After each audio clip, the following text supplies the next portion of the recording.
kapanpun kalian berada. Kembali lagi di YouTube-nya Alkolam, KSPI Alkolam UMS. Dan kembali lagi di acara Bingsai, Bincang Santai. Kalian bisa nebak nggak pembicara kali ini siapa? Ayo, bisa nebak gak? Oh iya, sebelumnya kenalin, aku Elva Sabrina Huda Laila dari Kominfo KSPI Alkolam UMS angkatan 2021. Tadi kan aku udah nanya ya. Nah, jawaban kalian apa nih? Nah, habis ini aku mau menyapa dulu nih pembicara kita nih. Ayo. Assalamualaikum Bu Gita. Waalaikumsalam warahmatullahi wabarakatuh. Ini Bu Gita ini pasti dari kalian udah ada yang kenal ya, dan udah ada yang pernah diajar mungkin ya selama kuliah di UMS gitu kan. Kuliahnya dulunya di UMS ya? Iya gitu. Jadi kalau dari background pendidikan, aku dulu di S1-nya Fakultas Psikologi UMS juga. Tapi mungkin jauh kali ya angkatannya ya dari yang sekarang ya, nggak usah disebut kali ya. Terus kalau setelah S1 lanjutnya di S2 Magister Profesi Psikologi di UGM, itu untuk meraih gelar yang psikolog pendidikannya. Jadi memang dari bidang ya aku di psikologi pendidikan. Nah, terus memang sekarang lagi ambil lagi untuk studi lanjut di S3 di Taiwan, itu di National Chongqing University gitu. Bidangnya juga pendidikan, sama-sama pendidikan. Berarti emang expert di bidang pendidikan ya guys ya. Nah, tapi bidangnya itu yang khusus untuk pendidikan orang dewasa gitu. Jadi yang mulai usia mahasiswa ke atas lah ya, yang sudah mulai bisa diajak buat mikir. Betul. Berarti bukan yang di bawah mahasiswa ya. Iya, memang ya ekspertasnya di situ, milihnya di situ. Baik. Nah, gini begitu. Saya tuh kan sekarang itu ya, itu banyak udah teknologinya tuh semakin kesini itu semakin berkembang gitu ya. Makin kesini makin kesana gitu kalau ya, makin kesini sekarang ya. Betul banget. Nah, dari situ tuh kita kan mengumpulkan banyak informasi ya. Jadi setiap hari itu kita ngelihat Instagram, ngelihat Twitter, gitu kayak ngelihat pencapaian orang lain gitu tuh ngerasa kayak kok mereka kayak gini sedangkan aku nggak kayak gini ya gitu kan. Nah, dari situ tuh kayak kita tuh heran gitu sama diri kita sendiri, kenapa ya gitu kan. Dan dari situ juga muncul pertanyaan, apa sih faktor-faktor kok saya bisa berpikiran seperti ini, kayak heran sama diri sendiri tuh kenapa gitu. Ya sebenarnya itu merupakan, kita bisa bilang tuh kayak dua sisi mata uang gitu ya. Kelebihan informasi yang sekarang nih ya kan banyak banget. Kadang kita buka HP pertama kali tuh udah nemu banyak informasi, dan belum lagi beberapa informasi yang khusus nih, misalnya bahas tentang diri sendiri gitu kan. Ada nih beberapa yang mengkaitkan dengan kalau kamu begini artinya kamu seperti ini kayak gitu. Nah, itu merupakan fenomena juga dibalik memang banyaknya informasi-informasi yang ada. Tapi kan memang di satu sisi lain tuh bikin kita kadang membandingkan diri dengan orang lain juga. Ada beberapa figur tuh yang muncul begitu kan, dan itu membuat kita loh kok dia di usia segini udah mencapai segini. Ingat gak sih beberapa mungkin minggu yang lalu atau beberapa waktu lalu tuh ada kan berita-berita yang ngetren kayak ini pencapaian yang harus kamu raih sebelum umur 25. Oh iya, benar. Iya, orang yang kayaknya belum nyampe ke situ kan bakal ngerasa tertekan gitu ya. Waduh, aku belum nih gitu kan. Kok bisa kayak gitu. Nah, membandingkan diri sendiri itu memang di satu sisi bisa membawa hal yang positif kalau memang kita sendiri juga membawanya untuk hal yang memotivasi diri gitu. Jadi berarti nanti aku harus punya hal baik yang dilakukan seperti ini. Tapi jadi hal yang bikin kita down juga kalau memang itu justru membuat kita pada akhirnya menarik diri. Wah, aku nggak bisa nih kayak dia. Wah, aku jadi kok kayaknya tidak bisa seperti suksesnya orang-orang di luar sana gitu. Dan itu merupakan respon sih gitu. Jadi cara kita dalam melihat informasi, melihat stimulus dari orang lain gitu. Ya, itu tergantung memang dari responnya kita sendiri gitu.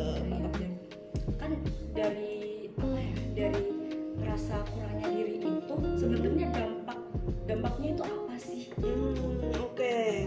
Kurangnya diri dan dampaknya ya. Nah, memang kalau ini terjadinya tuh terus menerus gitu, dan dalam misalnya durasi tertentu ya, contoh dalam hitungan bulan atau bahkan sampai 1 tahun 2 tahun, itu memang bisa membuat kita pada akhirnya itu bisa punya low self esteem atau harga diri yang rendah gitu, karena kita terus menerus membandingkan diri dengan orang lain. Tapi kita tidak mengimbangi dengan melihat hal positif apa sih yang ada dalam diri kita gitu. Jadinya kita selalu melihat diri kita tuh buruk, diri kita tidak punya hal yang bisa kita banggakan, diri kita tuh selalu nampak negatif gitu. Nah itu dampaknya gitu, karena harga diri itu kan sesuatu hal yang sebenarnya melekat juga ya, kalau di psikologi kita kenal self esteem, self confidence ya kan, dan self yang lain gitu. Diri kita tuh kan kompleks tapi juga unik gitu. Nah, memang ada beberapa hal yang perlu dikelola supaya ketika stimulus dari luar itu masuk gitu, itu tetap bisa membuat kita improve ourselves gitu. Jadi nggak cuman sekedar ya oke membandingkan terus justru bikin down, tapi terus nggak melakukan apapun gitu. Ada hal yang perlu dilakukan. Nah iya, tadi kan sudah disebutkan dampaknya. Apakah dampak itu tuh mengarah ke gangguan-gangguan psikologis yang bakal terjadi gitu? Oke, nah ngomongin kalau gangguan psikologis berarti kita harus bicarakan tentang frekuensi, durasi dan intensitasnya. Tuh, jadi kalau sebelum ke gangguan psikologis yang ke diagnosa gitu kan, biasanya para psikolog juga akan melihat ini frekuensinya berapa banyak dalam ada keseringannya dalam satu hari, seminggu, sebulan, kemudian juga durasinya ini berapa lama gitu. Misalnya dia merasa rendah diri, merasa membandingkan dengan orang lain tuh sudah berapa jam dalam sehari misalnya gitu. Terus intensitasnya juga intensitasnya juga berpengaruh ke nantinya ini masuk ke gangguan atau tidak.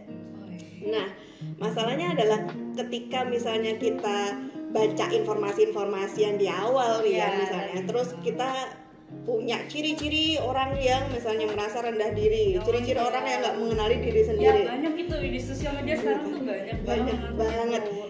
Itulah yang kadang itu justru membuat kita self diagnose. Dan self diagnose itu juga bukan hal yang bagus kalau memang itu tidak dilakukan oleh yang ahli gitu. Karena ahli pun tadi harus melihat dulu FDI-nya ya, frekuensi, durasi dan intensitasnya, baru kita bisa menentukan gitu. Oke, baik. Udah banyak ya insight-nya. Aku tuh pengen tahu lagi ya. Aku pengen tahu lagi sebenarnya kan kita itu yang namanya self ya gitu kan, self tuh ada banyak gitu. Nah, aku tuh pengen tahu apa sih sebenarnya self awareness sendiri itu? Apakah berkaitan dengan apa yang sudah aku ceritakan tadi? Gitu. Oke, self awareness ya kan, itu kalau misalnya dari bahasa asing, kalau kita tarik ke bahasa Indonesia biasanya disebut dengan kesadaran diri. Nah, jadi kesadaran diri itu memang ya kita betul-betul tahu tentang diri kita ini.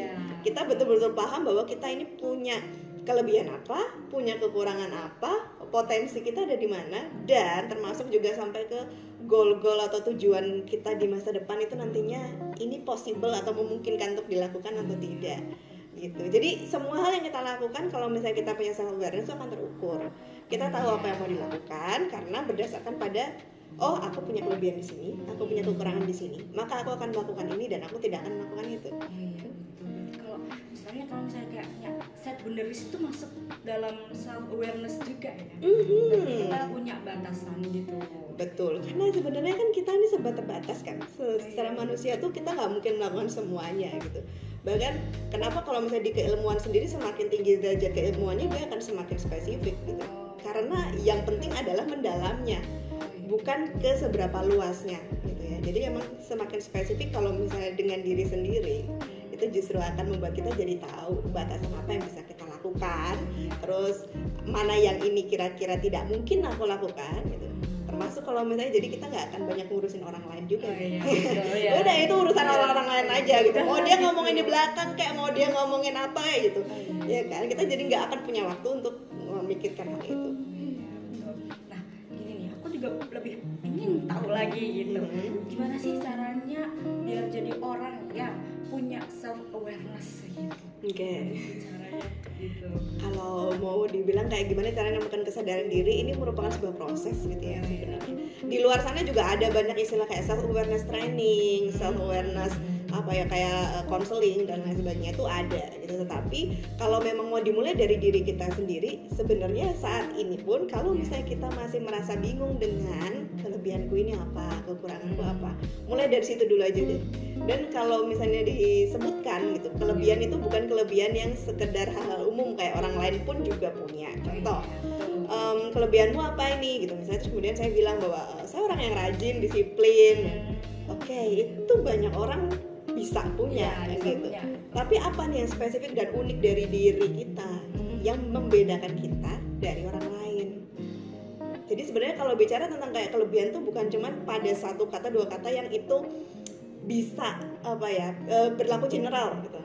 Orang dengan self awareness biasanya dia akan bisa menjelaskan dirinya itu dengan beberapa kalimat yang memang itu dia banget, gue banget gitu sama anak sekarang gitu ya. Jadi itu uniknya dia. Berarti orang yang punya self awareness tuh bisa menjelaskan bahwa saya tuh seperti ini gitu ya. Tapi itu kan tahap pertama gitu ya. Jadi prosesnya memang ada beberapa cara. Jadi kalau tadi kita mulai reflect dulu ke dalam, refleksi sebenarnya kita ini tipe orang yang kayak gimana, termasuk juga kelemahannya gitu. Jadi wajar banget kan kalau kita tuh punya satu set kelebihan, punya satu set kelemahan. Nah itu yang seharusnya memang dikenali terlebih dahulu gitu. Nanti kalau memang kita sudah kenal, beberapa orang kan juga bilang bahwa masa saya ngenalin diri sendiri sih kak gitu kan, nanti takutnya sombong, takutnya nanti berlebihan gitu kan.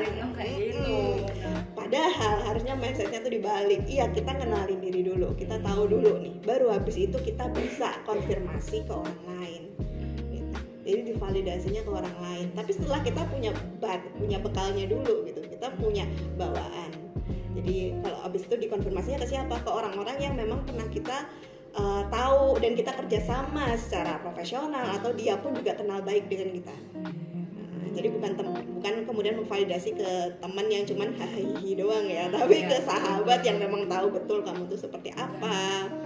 Terus kalau yang kayak profesional tuh biasanya dengan dosen, itu juga ya dosen pembimbing akademik atau mungkin dosen pembimbing skripsi, atau mungkin kalau kita pernah kerja sama orang lain ya atasan kita lah, itu bisa. Istilahnya kalau kita punya teman you know me so well gitu ya. Temen yang beneran temen ya, yang beneran temen gitu nggak hanya hai gitu. Benar.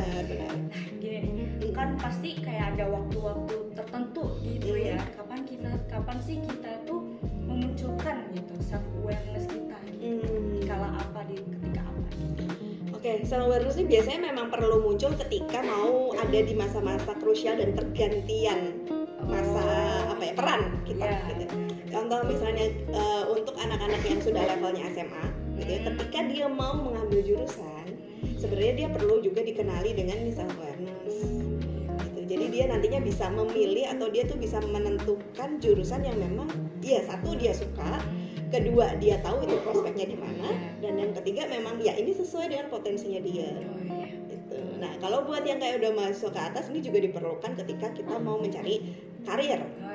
Entah nantinya mau wirausaha, entah nantinya dia mau kerja sama orang gitu kan, atau misalnya dia mau jadi karyawan gitu, atau yang lain dia mau sekolah lagi gitu. Nah, itu juga bisa gitu. Jadi memang perlu banget self awareness itu di setiap fase yang membuat kita pada akhirnya nanti akan menentukan sebuah pilihan. Berarti harus terus-menerus di-upgrade ya. Oh iya, betul. Dan dia kan sifatnya tuh kayak fleksibel ya. Jadi nggak yang kaku, kamu berarti nanti dari SMA atau misalnya dari SMP sampai nanti ke kampus, sampai nanti usia kamu 3 bulan bakal sama ya gitu. Enggak gitu, karena dia kan akan mengikuti juga bagaimana pengalaman kita semasa hidup. Iya, betul. Teman-temannya kita tuh seperti apa gitu, dan juga apa aja yang kita temui dan kita pelajari. Jadi self awareness tuh fleksibel dan fluid sih ya. Siap. Tadi kan sudah dijelaskan secara general disiplin ilmu ya Bu ya. Nah, gimana sih self awareness itu dilihat dari perspektif Islam? Oke, nah ini dia gitu. Kalau misalnya masuk ke perspektif Islam sendiri, sebetulnya tuh kan kita memang ada istilah yang memang membuat kita tuh perlu kenal dengan diri sendiri, ya gitu. Jadi supaya apa? Supaya kita tuh pada ini bisa mengukur juga. Tapi kalau memang di Islam ibaratnya kita tidak hanya kenal sama diri sendiri, tapi kita juga kenal dengan hakikat manusia itu sebetulnya seperti apa sih? Dia diciptakan itu untuk apa? Untuk beribadah, ya kan jelas. Kemudian tidak hanya mengenal dengan sesama manusia juga, tapi juga mengenal Allah, mengenal Rasulnya gitu. Jadi memang jauh lebih luas gitu. Tetapi memang ini dikaitkan kalau di dalam Islam tuh mengenal diri sendiri saatnya juga diperlukan supaya kita bisa mengukur dan tidak jadi sombong. Jadi tetap rendah hati, dan juga kita pada akhirnya nanti bisa tahu bahwa kita tuh diciptakan memang betul-betul untuk berjuang di jalan agamanya Allah. Nah, tadi kan sudah dijelaskan dari perspektif Islam ya. Nah, gimana sih caranya biar kita tuh konsisten gitu kan? Tadi kan waktu mungkin fleksibel ya sifatnya, tapi itu gimana sih caranya biar kita tuh konsisten gitu menyadari dari diri kita sendiri. Oke, nah kalau konsisten ini sebenarnya memang perlu dimulai ya sedini mungkin. Kalaupun belum, misalnya saat ini atau setelah ini, setelah kalian dengar burangan kita, habis itu mungkin bisa coba dilatih gitu ya. Jadi supaya nantinya kapanpun ketika kita butuh self awareness itu kita akan jadi jauh lebih mudah untuk membiasakan dia muncul gitu. Jadi memang kalau di self awareness ini sekali kita sudah nyemplung, kali kita kayak udah terjun gitu ke dalamnya ya, kita tuh jadi sudah mulai akan terbiasa bahwa oh ternyata memang aku jago di sini, oh ternyata aku bisa di sini, kelebihanku di bagian ini, dan aku tidak akan main ke area-area yang lain gitu. Jadi kita tahu sekali lagi batasannya diri, dan dia akan muncul terus gitu, karena kayak pepatah bilang kalau memang kita udah terbiasa ya itu akan jadi jauh lebih mudah. Jadi memang awalnya aja yang berat. Cara ngenalin diri itu gimana sih? Cara tahu kelebihan kekurangan diri itu seperti apa? Kadang mungkin kita nggak seimbang, banyakan kekurangannya dibanding kelebihannya, atau bahkan sebaliknya. Ya kita nggak perlu seimbang amat sih. Artinya 3 kelebihan 3 kelemahan gitu ya nggak usah. Tapi paling nggak kita tahu betul apa yang jadi ciri khasku dan itu yang membedakan aku dengan orang lain.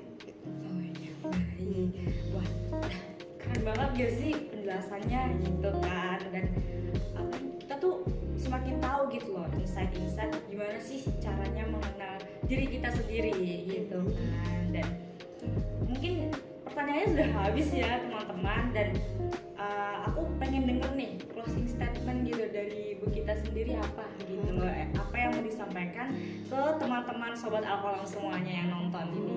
Oke, ya jadi self awareness sih sebenarnya sesuatu yang melekat gitu ya kalau misalnya untuk orang dewasa gitu, karena sebagai orang dewasa kita dituntut untuk mandiri. Mandirinya tuh bukan hanya dalam kehidupan sosial gitu, tapi juga ke diri kita sendiri. Dengan menerapkan self awareness, paling nggak kita tuh tahu kan, sekali lagi keterbatasan kita ada di mana, potensi kita ada di mana. Jadi kita nggak akan lagi tergantung pada orang lain untuk bahkan mengenali diri sendiri aja gitu.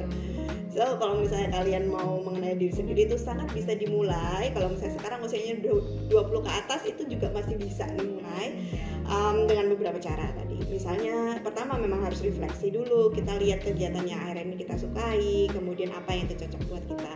Habis itu jangan lupa untuk konfirmasi atau melakukan validasi ke orang lain setelah kita punya bahannya gitu ya. Baru setelah itu nanti kita bisa memperdalam, oh tahu kita sukanya ada di mana, maka fokus di aktivitas tersebut. Banget ya teman-teman sobat Alkolam gitu kan.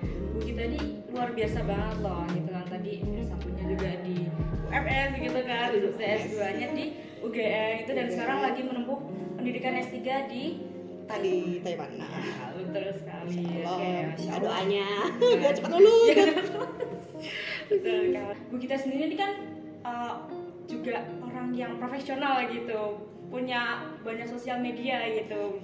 Bu Gita monggo bisa menyebutkan sosial medianya gitu, mau follow di IG atau TikTok gitu. Ya, biasanya di TikTok aja kan ya kalau ya. IG-nya sih followernya dikit ya, tapi kalau TikTok ya lumayan. Cuman ya monggo lah di TikTok boleh, di IG juga boleh. Kalau di TikTok biasanya itu fokus untuk sharing-sharing info terkait skripsi ya. Dan supaya membantu mahasiswa biar lebih pede aja sih dengan dirinya sendiri ketika ujian. Monggo Gita Anurani. Karena saya juga salah satu follower dari Bu Gita di TikTok gitu kan. Thank you. Oke. Baik, terima kasih Bu Gita atas segala pemberian materinya ya gitu kan. Dan tetap stay tune di YouTube-nya Alkolam. Jangan lupa like, komen, dan share videonya, dan jangan lupa juga follow IG-nya KSPI Alkolam, KSPI Alkolam, dan semua sosial medianya KSPI Alkolam. Stay tune. See you next time. Wassalamualaikum warahmatullahi wabarakatuh.